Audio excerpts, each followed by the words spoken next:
What's up guys, Realme unveiled the 5 and the 5 Pro back in the August and followed up with the Realme 5s later in November.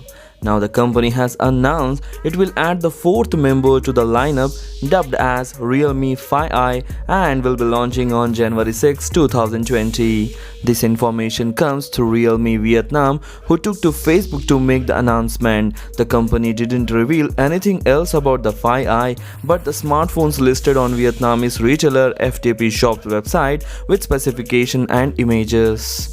The images confirm that the Realme 5i will come in green and blue colors and look similar to the 5 and 5s, but the back doesn't flaunt the crystal design like the other smartphone in the lineup.